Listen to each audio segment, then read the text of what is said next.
Hi everyone, and welcome back to the Sci-Fi Feminist. Welcome to this week's episode. Before I get into the episode, I am happy to announce that I moved over from Anchor to Holosuite Media. So from now on, you'll be able to listen ad-free, and I'll continue to cover a range of topics from Star Trek to video games to everything regarding current popular media. So I hope that you continue to listen to this podcast and that you enjoy it. That being said, since I cannot make money with this podcast directly, it would be a really big help for me if you go over to the Sci-Fi Feminist YouTube channel and click subscribe on the YouTube channel, because once I have 1,000 subscribers on YouTube, as you know, I'll be able to monetize it and make some extra cash out of this. I am currently an academic that doesn't really know where I want to go from here on, so I would like to be able to make some money with these podcasts. So please do me a favor. If you enjoy this podcast, please go and like the YouTube channel and follow my Instagram account so that I can make some income from this and continue to bring you really fun topics about feminism and women in popular culture. Okay, with all of that out of the way, today's episode is going to be about one of my favorite heroines of all time, which is none other than Lara Croft. So when I was 8 years old, one of my mom's friends bought me a PlayStation 2, and the first game, I had 2 games on PlayStation that time, and this was my first console that I ever owned. And my 2 first games were SSX, the snowboarding game, and Lara Croft Tomb Raider, the Angel of Darkness. And initially, Angel of Darkness was too hard for me to play because I was only 8 years old that time and I didn't really get it. But then a few years later, I got into the game. And since then, it feels like Lara Croft has just been next to me all my life. When I reached honors level in my fine art studies, by that time, I guess I was so tired of studying and I had a bit of a personal issue. So what I decided to do for my 4th year fine arts project was to dress up as Lara Croft, or to cosplay as Lara Croft for 1 year. And I was hoping that while cosplaying as her, I would gain that strength and that determination that she has. So that was the decision I made after playing Rise of the Tomb Raider, and I actually did it for a year. I made her outfits and I cosplayed as her, but yeah, unfortunately that didn't solve my problems, and the problems I had were still there. So yes, cosplaying as Lara Croft doesn't work, but that did spark my interest in her, and for my master's dissertation I wrote about Rise of the Tomb Raider, and continuing into my current study, she's still the topic of research and investigation. So I feel like we're basically best friends or sisters. We are really close, me and Lara. It feels like I have some personal relationship with her, which is why I'm really happy to share my research about Lara Croft at this point in this podcast. So during my research, as you know, the Lara Croft, the Tomb Raider games, I divided it into 2 sections. So there is what I term Old Lara, which refers to Lara Croft from 1996 to 2008, after, what was it, Tomb Raider Underworld. And then after that, there was no Tomb Raider games for a few years, and then in 2013, they released the Tomb Raider Reboot. And if you're familiar with the franchise and with the character, at that time they rebooted the character, and her representation is much different in the new games than it is in the old Tomb Raider games. So I divided this into Old Lara and New Lara. And in today's episode, I will be talking about Old Lara and Post-Feminism. Now, I did spend some time on post-feminism in the previous episode on Wonder Woman, so if you would like more background on post-feminism and how it applies to Wonder Woman or to superheroines specifically, please listen to the episode before this one, episode 7.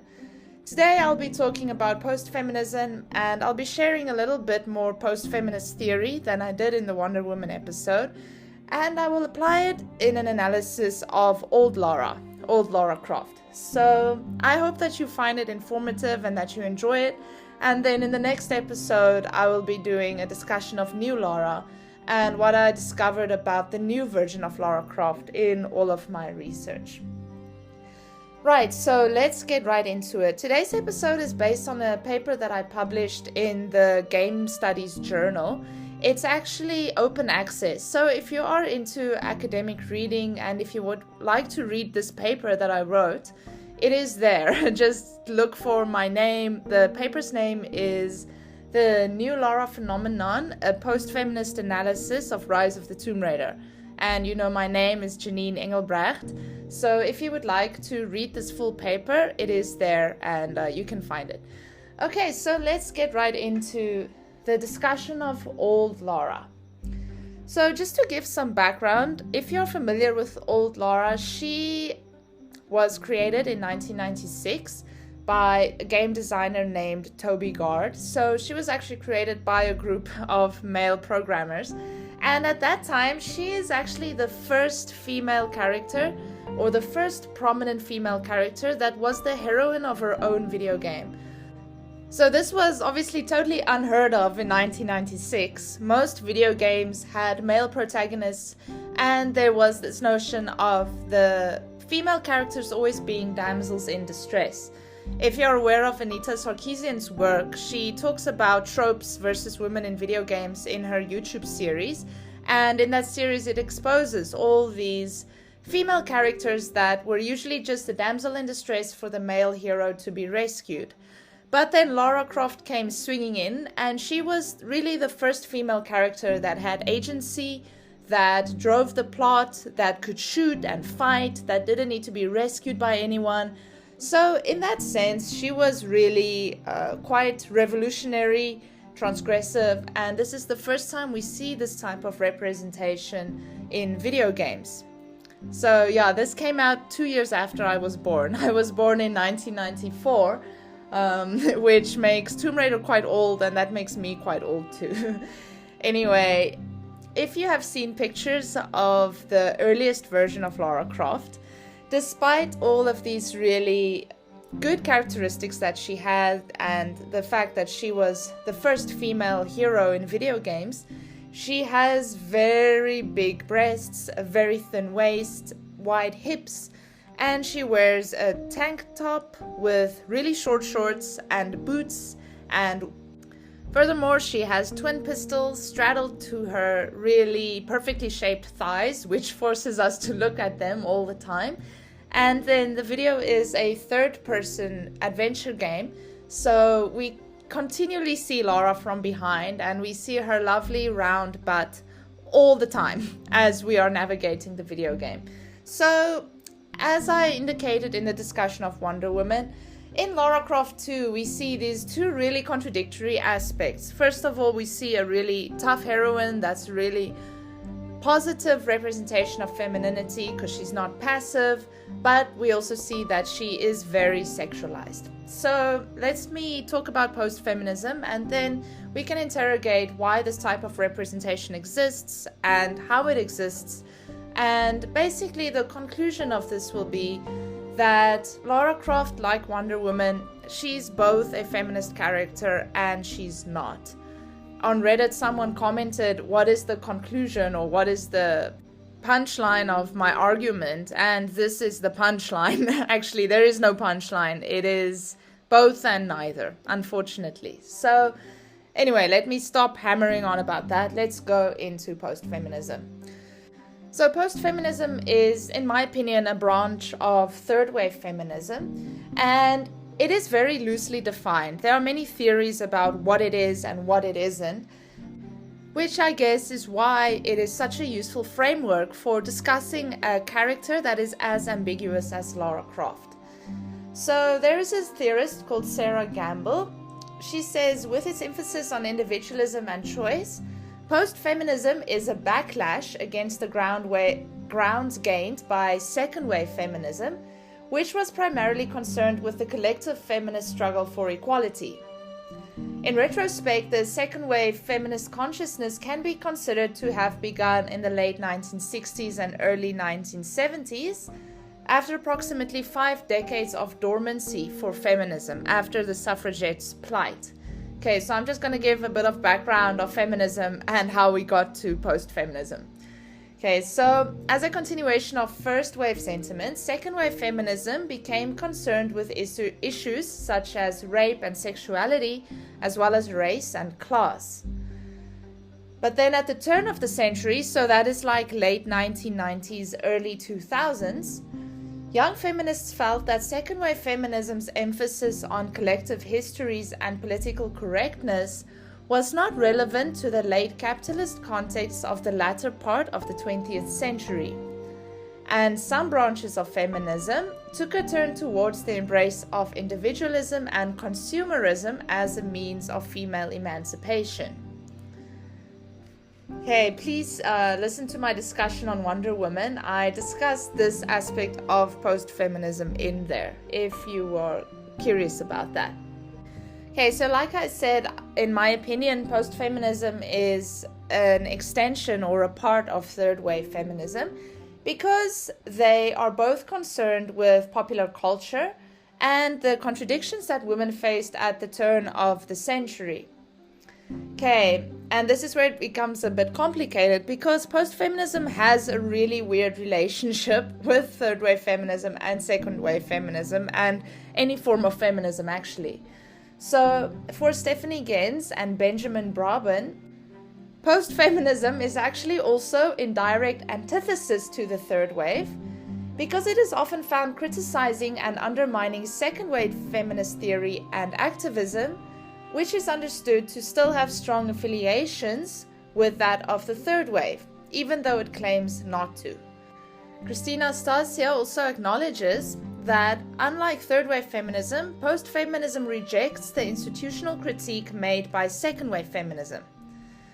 Okay, so this is a really limited account of post-feminism's relationship to other feminisms, and clearly it is a very complicated thing. There's no singular definition for it because it kind of seems that post-feminism is just against any other form of feminism because it views it as old-fashioned, but it still also has some things in common, especially with third wave feminism.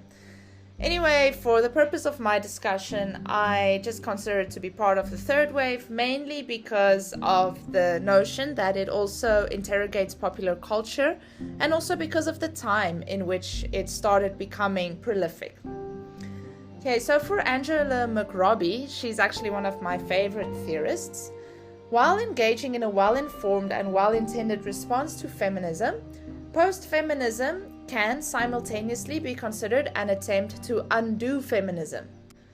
As I will show in this discussion of old Lara and post-feminism, the fact that post-feminism rejects institutionalized critiques, reinscribes sexualized images of women in the media with notions of female emancipation, and ultimately fails to break free from the narrow confines of individualistic self-optimization and market relations. This leads me to question the validity of post-feminism as a feminist movement or a feminist enterprise. Okay, those parts of the paper I literally put in because this really smart guy from some other university overseas told me to put that in. If you don't know what that means, don't worry, I also don't really know what it means. Okay, but the point is that I remain critical of post-feminism because it's kind of dodgy.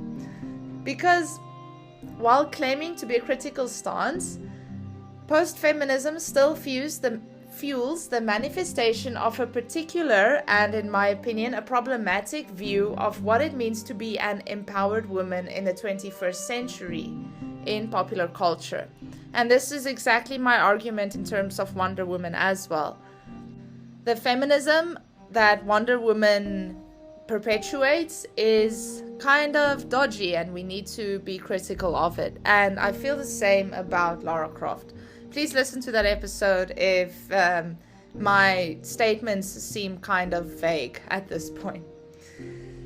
Okay, so a bit more background on post-feminism. So it is located within a specific time and place in history, which is the late 20th century and early 21st century in Europe and America, in which consumer middle-class aspirations play a key role. In this way, post-feminism is directly linked to the increasing importance of the media and consumer culture in the late 1990s, where second-wave feminism's collective activist struggle was being replaced with individualistic assertions of consumer choice and self-rule. Michelle Lazar terms this emphasis on choice and self-rule an entitled femininity, and women are, in this sense, supposedly and unproblematically entitled to be pampered and pleasured, and to embrace feminine practices and stereotypes as a means of female empowerment or as a feminist statement. So in the previous episode, I also talked about the Spice Girls, how they perpetuate this notion.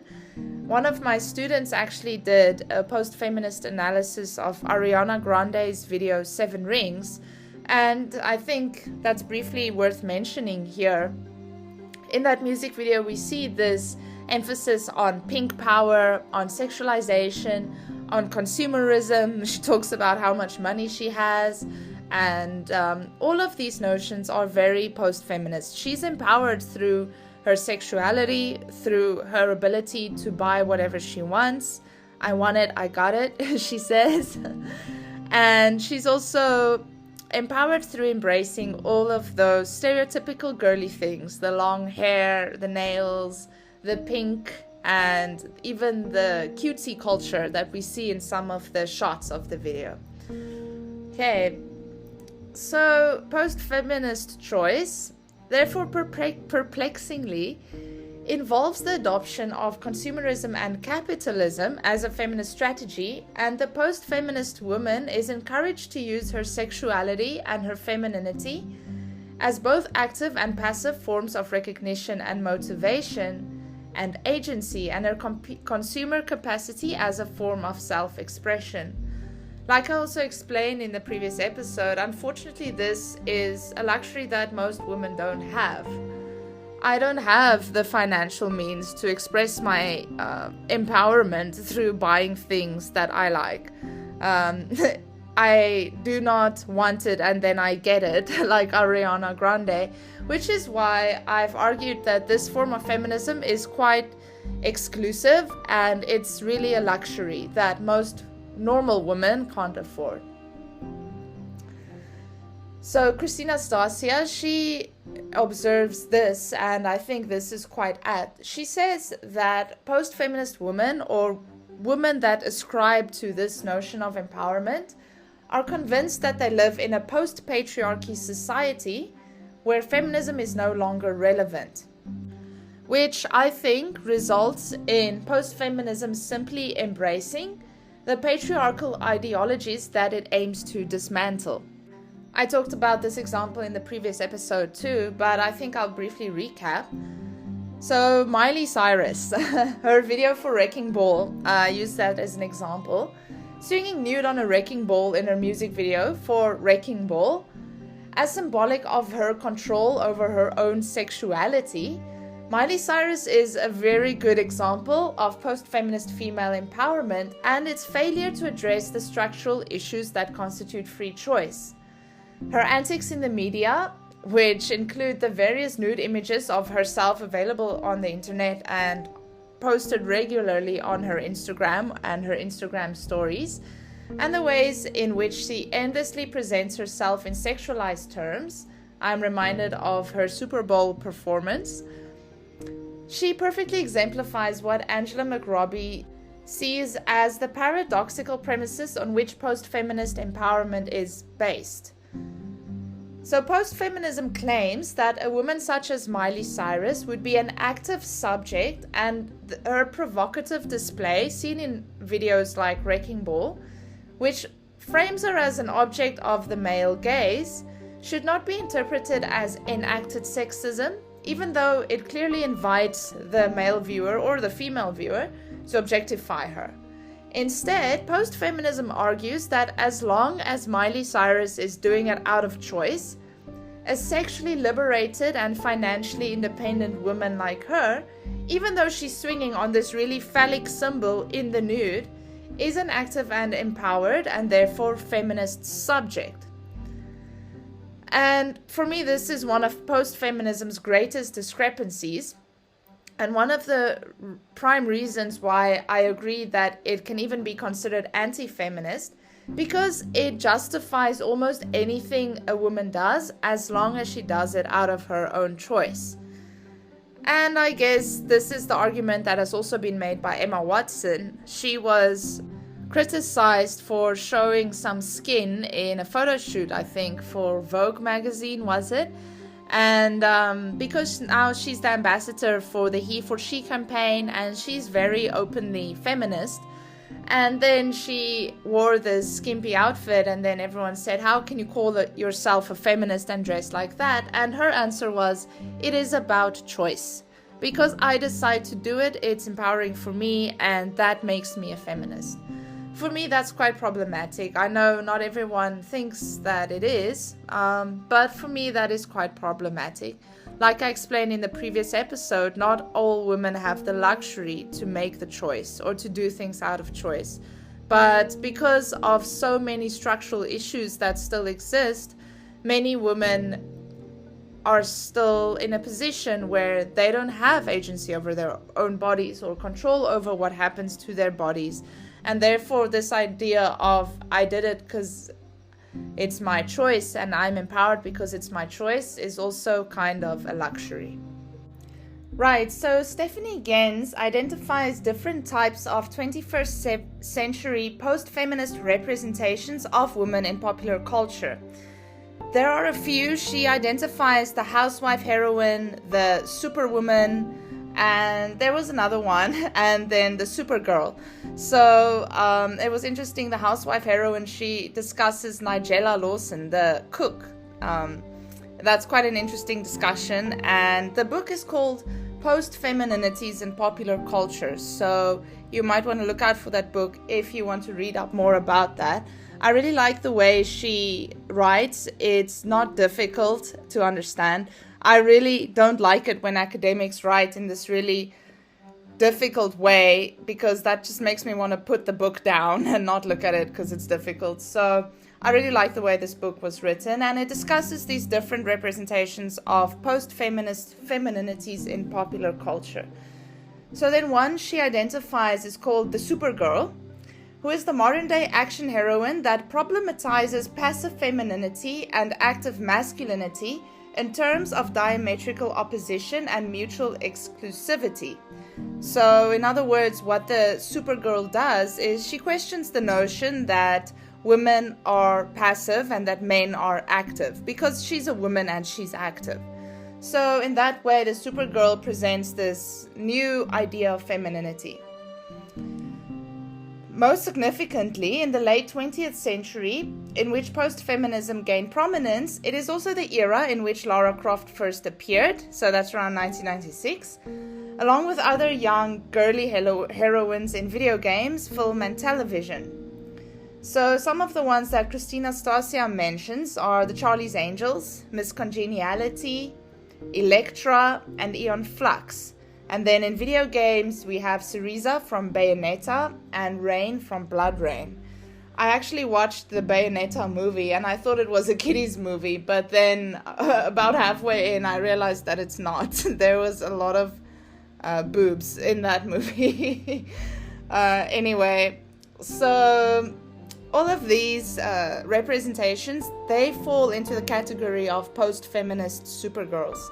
And it's quite interesting, the new Charlie's Angels movie too, you would think that there would have been a progression since 2001 when the first Charlie's Angels came out, but, it's not 2001, 2000, but there isn't really. There are still these really archetypal post-feminist supergirls in the Charlie's Angels movie. Maybe something I'll touch on again in a later episode. Okay, so Lara Croft, old Lara, in her old manifestation, she is also a supergirl. In an interview with Face magazine in 1997, Toby Gard, who I mentioned is Lara's creator, claimed that Lara, so the interviewer asked him, is Lara a feminist icon or not? And then he said, she's neither a feminist icon nor a sexist fantasy, but she's more accurately a bit of both. His quote, and I quote, "Strong independent women are always the perfect fantasy girls. The untouchable is always the most desirable." So that's what he said. So Gard's description of old Lara perfectly exemplifies the flaws inherent in the post-feminist identity, because women consume images of themselves that blatantly sexualize them and perpetuate sexist stereotypes, and then they reinscribe these images with concepts of female empowerment, like I explained about Miley Cyrus. According to Genz, Stephanie Genz, the post-feminist Supergirl, like Lara Croft, adopts certain characteristics traditionally associated with masculinity as a means of empowerment, such as strength and action, yet she not only maintains, but she displays an exaggerated physical femininity or exaggerated physical feminine attributes. Like I explained, Lara Croft has very big breasts, especially in the beginning, a very thin waist and a very big butt, and her proportions are actually similar to Barbie's, which has also received a lot of criticism over the years for presenting a doll that is problematic for young girls to play with, because they think that Barbie is what a real woman looks like, and no one looks like Barbie except that woman that turned herself into Barbie from Russia, I think. You can Google it. It's quite something to see. So, yes, Lara Croft's physical femininity is exaggerated, but so is masculinity in terms of her actions. The Supergirl therefore performs a paradoxical cultural function, as she both contests and reaffirms normative absolutes and stereotypes, being both a feminist icon and a patriarchal token. For some feminists, on the one hand, Lara Croft is nothing more than a male fantasy, because she was created by a man, and her body is idealized and sexualized, and the third-person camera angle allows the predominantly male player in the 1990s to constantly see Lara's body in full view from behind. Lara's violence also appeals to mainly male players who are invited to simultaneously identify with her and objectify her. That is what Maya Mikula said, one of the theorists on Lara Croft. And then on the other hand, some feminists celebrate old Lara as a feminist icon, and they instead view her idealized body as a symbol of power and self-control, because she uses this body to fight and not to get a date or to, I don't know what else women do with their bodies, to sleep with people. So there's also no indication of Lara's hetero or homosexuality, which allows fans to reconstruct her identity indefinitely on various fan forums and blogs. So old Lara's primary subversive potential therefore lies in the fact that she's an empty signifier, which can become anything that consumers want her to be, and thus opens up the possibility of feminist appropriation of the character. So what I mean by that is that Lara, and this is what another theorist explained about her, she has very few individuating features. So she kind of looks like everyone and no one at the same time. So because of that, it's very easy to put her into different contexts and reappropriate her. And that can be really transgressive, because it means that feminists or women can put her into any kind of situation that highlights the more empowering aspects of her. But then you get some instances where this doesn't happen. One of these is the various manifestations of old Lara in magazines, on magazine covers, and in ads. So there's this one magazine cover on Loaded magazine where Lara is seen in her underwear, only panty, without a bra, and she's holding a pillow, and then she's kind of really seductively looking at the viewer, who is probably a male, who buys Loaded magazine. She's also featured in Playboy, Like Bayonetta. So because of this aspect of her, it is supposed to be something that allows her to move beyond her sexualization, but instead her sexualization just gets reinforced. And we see this on the magazine covers and the various ways in which she manifests in different media. There's, of course, also the Nude Raider hack. It's quite infamous.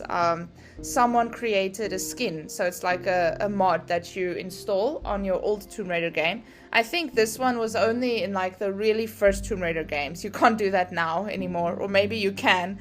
I don't know. I don't look for things like that.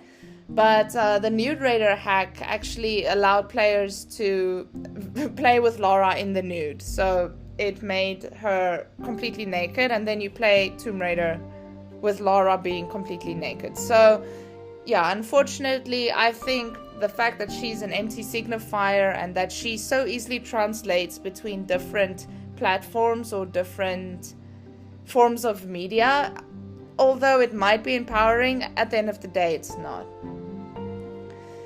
Okay, so Christina Stasia actually did an analysis of the Tomb Raider movie from 2001 starring Angelina Jolie as Tomb Raider, as Lara Croft.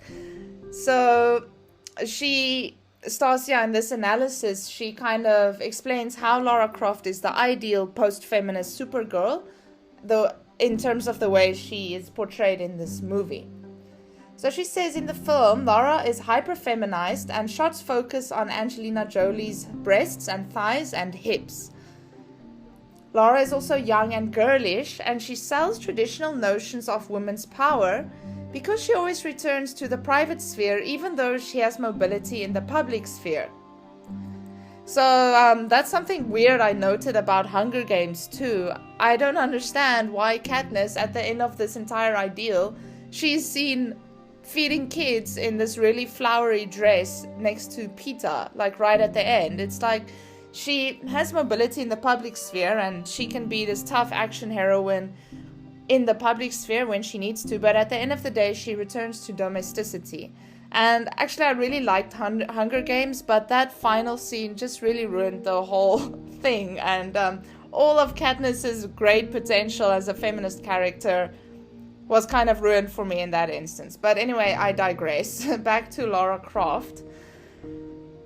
So despite this, despite Stasia's argument that Lara sells traditional notions of women's power, Helen Kennedy affirms that the transgressive stunting body described by Mary Russo, where female figures undermine conventional understandings of the female body by performing extraordinary deeds, is also replicated in the figure of old Lara.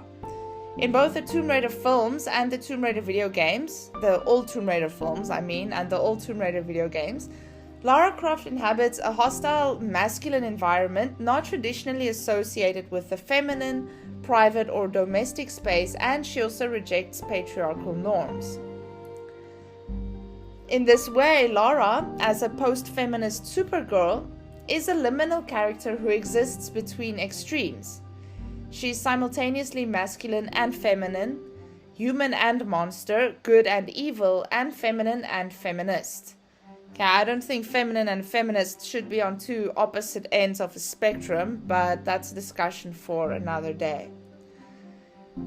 Importantly, as a Supergirl, she's also both beautiful and strong, and she claims her femininity as the source of her strength, like Wonder Woman also does, which is a tactic that post-feminism uses to infuse old signifiers of helpless femininity with new meanings of strength and agency.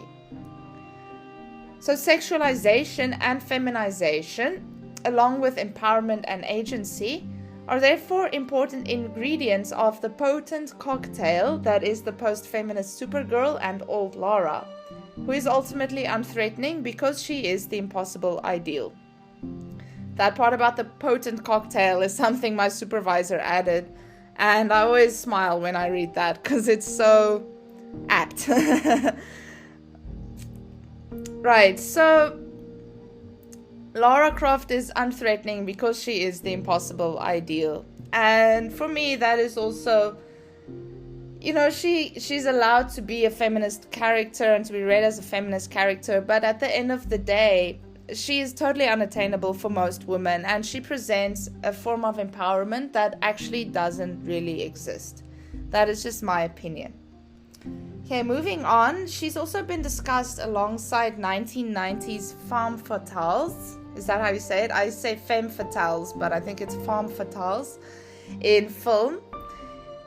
So just to briefly elaborate on that, the femme fatale is sexually attractive and dangerous to the male hero because she is unknowable, mysterious, and self-centered. According to Amanda Dupree, also one of my favorite theorists and one of the professors at our university, Lara shares characteristics of the archetypal femme fatale who subverted gender norms in the 1940s. In the sense that Lara is beautiful but out of reach, she seduces without giving herself. And old Lara's untouchability and aloofness is reminiscent of the femme fatale as well as the fatale's indifference to the male gaze. As old Lara is oblivious to the obnoxious perverted behavior, and I quote, that was a quote, obnoxious perverted behavior by male players. Formal analysis of Lara as representative of the Post-Feminist Supergirl have mostly been done on the Tomb Raider films released in 2001 and 2003, but another theorist named Kim Walden provides an account of video game heroines' influences on film heroines. Walden observes that film Lara mimics video game Lara, so she is, at the end of the day, a representation of a representation who has no immediate real-world reference. So actually, and I thought this was pretty cool, Lara doesn't exist in any real sense. She's pixels. And then they created a film version of her that is based on this woman that doesn't exist. And that is also the impossible ideal. In other words, old Lara is a heroine who is created from a combination of media vernaculars. So interestingly, after the release of the 2 Tomb Raider movies that starred Angelina Jolie as Lara, you'll notice that from 2002 onwards, from Tomb Raider and the Angel of Darkness, Lara starts mimicking Angelina Jolie's appearance. She starts looking like Angelina Jolie. And when I got the game in 2002, that is when she started looking like Angelina Jolie, I actually, as a child, I thought this is the Angelina Jolie game. I'm playing as Angelina Jolie. But actually it's Lara Croft, so that's quite interesting. And this is pretty cool, what happened here. Another theorist named Bob Rehak, I think that's how you say it, he further elaborates on this complicated relationship between Lara and real-life Lara Croft models. So Rona Mitra, I don't know if you know the actress, she's absolutely gorgeous. She was in a movie called Doomsday, I think, as well as the third Underworld movie. That is the prequel to the one starring, what was her name? Kate Beckinsale. Rona Mitra, she played the vampire's daughter. Yeah, she's quite gorgeous, and I don't know why she hasn't been in more movies. But she was actually one of the most famous Lara Croft models. You can Google it. She was a very good Lara Croft model. She looked exactly like her. But then she was fired as a Lara Croft model because she claimed in an interview that she is Lara. She said, "I am Lara. I am her." And that was too much, and so they fired her. So thereafter, Eidos, the developer from 1996 to 2003, they attempted to maintain Lara's multiplicity, which is her ability to simultaneously exist on various platforms, by instructing Lara Croft models to always refer to Lara in the third person. So they're not allowed to say that they are Lara, because then Lara becomes too real, and then she's not able to jump between different platforms as easily as she does. But this is quite ironic because after the Tomb Raider movie starring Angelina Jolie, actually Lara Croft started resembling Angelina Jolie, and now when you mention old Lara, lots of people say, oh, it's Angelina Jolie, because she looked just like her in Tomb Raider, in Angel of Darkness, and then Tomb Raider Legend, and also Tomb Raider Underworld. So I thought that was quite interesting. And you didn't see that Angelina Jolie was fired because of that. Okay, but what this illustrates is Lara's translatability. According to Bob Rehack, Lara's celebrity status and vast fandom subversively blur the lines between producers, texts, audiences, and technologies, as Lara is capable of cloning herself from one media environment to another and maintaining simultaneous existences in each. Okay, so, like I explained, she was on magazine covers, she was in a Lucozade ad, she was in movies, she was in video games. Lara Croft just really easily translates into all different forms of media. And this is exactly what this theorist Bob Rehack is explaining. Angelina Jolie to some extent made Lara Croft more real for fans, especially since Lara Croft started to resemble her in the subsequent Tomb Raider games.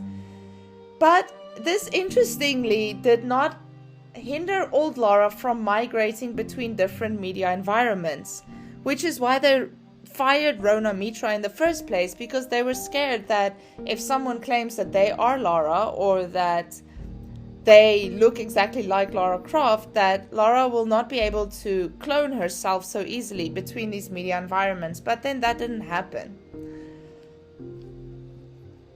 For Mary Flanagan, these characteristics, amongst others, contribute to Lara's status as the first digital star in history. That's quite cool. According to Flanagan, the digital star system questions signifiers, identities, and the bodies themselves, as these bodies are not only looked at but also controlled by the player. The representation of this body addresses the particular place of gender in these embodiment relationships and provides the potential for the subversion of traditional notions of gender. I remember one theorist talking about the fact that, and I think this is stretching it a bit, for me this is stretching it a bit, but I will explain what the theorist said. So he said that as male gamers play Tomb Raider, they become transgendered because they get the opportunity or they have the experience of wearing a female body because they are Lara Croft in the virtual world. Now, I don't know how true that is because Lara Croft still acts like a traditional male hero. So that is stretching it for me a little bit. But anyway, that is what the person said. I would be interested to hear your thoughts. Do you feel like you become transgendered when you play as a male or female character in a video game? I don't know. They say these new forms of identification are possible in video games because we control the player and we play as the player and not as the player, as the avatar or the character, and then the avatar becomes an extension of ourselves in the virtual world. Recently I played Red Dead Redemption 2, and with that one you're forced to play as a male protagonist, and to be honest, I did not feel like I became a guy because I am a guy in Red Dead Redemption. So yeah, for me anyway, that's a bit of a stretch, but yeah, I would like to hear your comments on that. So clearly old Lara is a really multifaceted character, and her status as a feminist character is really ambiguous, like it is for Wonder Woman as well. Old Lara's representation is, like feminism, post-feminism, simultaneously problematic and subversive. Now, this is for next week. In my estimation, I feel like the new version of Lara Croft is much less ambiguous, and that is what next week's episode will be about. So yes, that is it on old Lara. That is not all the research there is on her, but I guess it is a good introduction or good overview of the character and her status as a feminist character. So yes, I hope that you really enjoyed this episode, and then look forward to part 2 where I discuss the new version of Lara Croft. Obviously there's not as much written on the new version of her, but that is where I give a lot of my opinion of what I think about her as a feminist character or not. So yes, please look forward to that episode, and thank you once again for listening. This is the Sci-Fi Feminist bidding you farewell and a good week ahead, and everyone live long and prosper. Bye-bye.